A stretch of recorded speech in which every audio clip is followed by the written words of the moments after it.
वंदे मातरम। अब हम अगली सीढ़ी की तरफ बढ़ते हैं और देखेंगे इन्वायरमेंट इकोनॉमिक्स, जिसे हम बोल सकते हैं इन्वायरमेंटल इकोनॉमिक्स, जिसे हम पर्यावरणीय अर्थशास्त्र बोलते हैं हिंदी में, क्योंकि ये सबसे नया मुद्दा है। जैसे अगर आप बोलें तो 19 लगभग 20वीं सेंचुरी से इसकी बातें शुरू होती हैं। तो एक तरीके से क्या है, नया मुद्दा है। क्योंकि जो ह्यूमन इकोनॉमी है, ह्यूमन इकोनॉमी मतलब जो हम लोग इकोनॉमी पढ़ते हैं, तो जो इकोनॉमी है वो कौन सी एक्टिविटी है, ह्यूमन से रिलेटेड एक्टिविटी है। मानव ही तो करता है, इकोनॉमी के बारे में कौन सोचे, मानव। तो इसीलिए ह्यूमन इकोनॉमी से ये किस प्रकार से रिलेटेड है, इसीलिए तो देखिए, एक है इन्वायरमेंटल और दूसरा इकोनॉमिक्स, अर्थात इन्वायरमेंटल अर्थात पर्यावरण और उसके साथ साथ इकोनॉमिक्स को जोड़ा गया है, तब जाके पर्यावरणीय अर्थशास्त्र का पूरा नाम हमें मिलता है। क्योंकि अगर हम देखें तो पर्यावरणीय अर्थशास्त्र कई जगह पे पढ़ाया जाता है। जैसे मान लीजिए कि इकोलॉजी है एक, आप देखेंगे आगे इकोलॉजिकल इकोनॉमिक्स में भी इसको पढ़ेंगे इकोलॉजी के रूप में। उसके अलावा हम सोशल साइंस में भी इसको पढ़ेंगे। उसके अलावा कई जगहों पे, जैसे मान लीजिए साइंस साइड में भी कई जगह पे मतलब इसका इस्तेमाल होता है, और कई जगह पे इसका प्रयोग हम देखेंगे इन्वायरमेंट, जैसे पारिस्थितिकी में इत्यादि। जैसे जो इन्वायरमेंटल है ना, उसको हम जो इकोलॉजी है उसको हम पारिस्थितिकी बोलते हैं, ठीक है। तो ये एक कॉन्सेप्ट है environmental economics, it is a branch of economics. ये एक प्रकार से इकोनॉमिक्स का ब्रांच है। और मुख्य रूप से अगर आप समझना है इन्वायरमेंटल इकोनॉमिक्स को, तो हमें तीन चार चीज़ों को समझना होगा। सबसे पहले क्या है, हम उसको देखते हैं। सबसे पहला है इकोसिस्टम, जिसे हम परितंत्र बोलते हैं हिंदी में, ठीक है। नंबर दूसरा है बायोडाइवर्सिटी,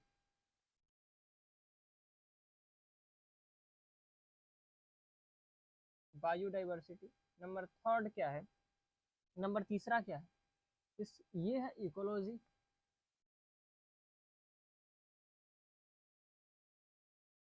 और नंबर फोर्थ अगर हम देखें, किसमें आता है, इकोनॉमिक्स।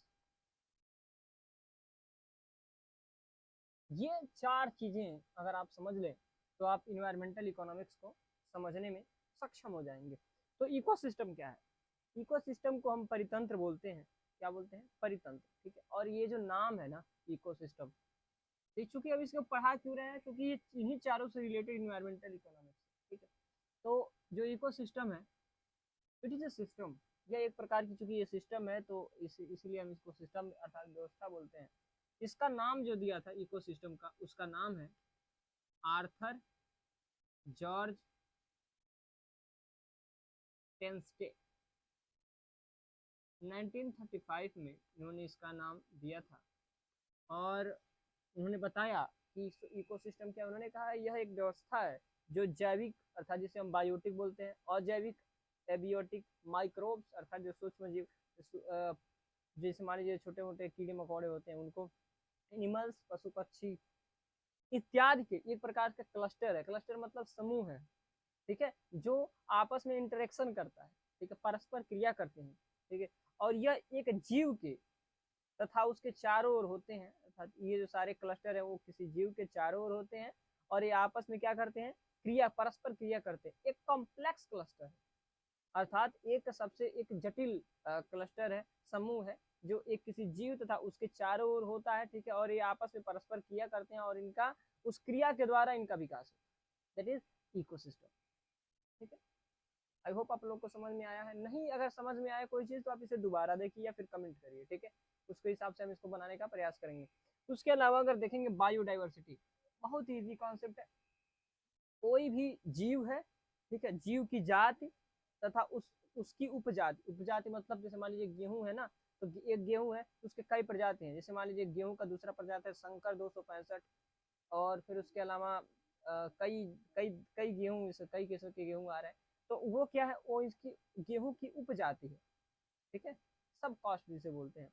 तो किसी भी जीव की जाति तथा उपजाति का समूह ही बायोडाइवर्सिटी कहलाता है, अर्थात जैव विविधता कहलाता है, ठीक है। अब यहाँ से प्रॉब्लम आती है बायोडाइवर्सिटी एंड इकोसिस्टम की। तो जो बायोडाइवर्सिटी कहाँ होगा, जहाँ पे इकोसिस्टम मजबूत होगा। जहाँ भी इकोसिस्टम होगा अर्थात परितंत्र जहाँ भी अच्छा होगा, जहाँ पे बढ़िया जैविक तत्व अजैविक तत्व बढ़िया से इंटरेक्शन कर रहे होंगे, परस्पर क्रिया करके अपना विकास कर रहे होंगे, उस जगह पे आपको क्या मिलेगा? बायोडाइवर्सिटी, क्योंकि ये एक प्रकार का नेचुरल प्रक्रिया है। इकोसिस्टम मतलब क्या? नेचर। तो ये एक प्रकार का नेचुरल प्रक्रिया है, तो इसीलिए जहाँ पे रिच इकोसिस्टम होगा वहाँ पे रिच बायोडाइवर्सिटी होगी ही होगी। उसके अलावा अगर हम देखें वो है इकोलॉजी। इकोलॉजी को देखिए, इकोलॉजी भी एक शब्द है। आप सबसे पहले आप इसका एक स्क्रीनशॉट लें, फिर हम आगे देख रहे हैं इकोलॉजी क्या है। इकोलॉजी को हम पारिस्थितिकी बोलते हैं। Ecology known as in Hindi पारिस्थितिकी। और पारिस्थिति जो इसका शब्द है, इसको किसने दिया था? देखिए, पारिस्थितिकी जो शब्द है, इसे इकोलॉजी, इसको 1868 में ई हैकल ने दिया था।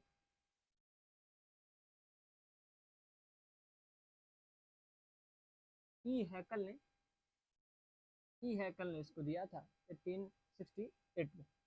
और उन्होंने कहा था कि जो आपने देखा है ना, हमने जो इकोसिस्टम के बारे में बताया था, तो उसी से संबंधित है। इसमें अगर इको को सिस्टम के रूप में देखेंगे तो उसे हम परितंत्र बोलते हैं। इको को लॉजी के रूप में अर्थात साइंस के रूप में अगर देखेंगे तो उसे हम क्या बोलते हैं? इकोलॉजी बोलते हैं। ठीक है, तो अगर जो जो जैविक और अजैविक घटक है उनका आपस में परस्पर क्रिया होता कैसे है?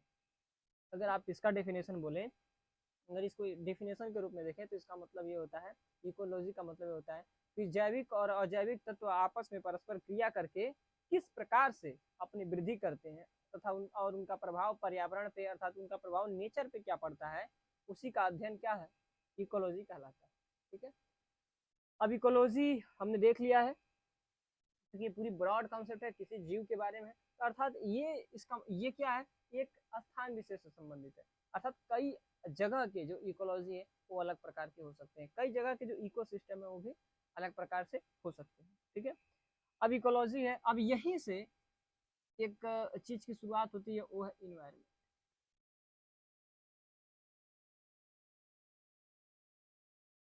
इन्वायरमेंट की शुरुआत यहीं से होती है। माना ये गया, ये कब माना गया था? 1951 के दशक में ये माना गया, 1915 के दशक में। 1951 में चूंकि ये डेट है, तो 1915 के दशक में ये माना गया कि जो पर्यावरण, जैसे जो इन्वायरमेंट है, पर्यावरण है, वो इकोलॉजी का ही एक पार्ट।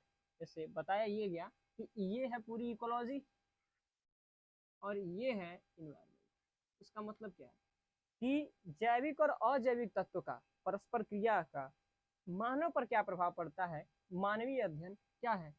इन्वायरमेंट कहलाता है।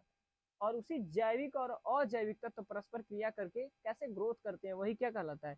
इकोलॉजी। तो इकोलॉजी एक ब्रॉड कॉन्सेप्ट है, लेकिन जो इन्वायरमेंट है वो छोटा सा कॉन्सेप्ट है। इसमें संकुचित दृष्टिकोण है, क्योंकि इसमें केवल मानव पर ही ध्यान केंद्रित किया गया है। इसीलिए हम मानते हैं कि जो इकोलॉजी है वो क्या है? एक बड़ा सा है, बड़ा सा हिस्सा है, और उसका एक छोटा सा हिस्सा क्या है? पर्यावरण है।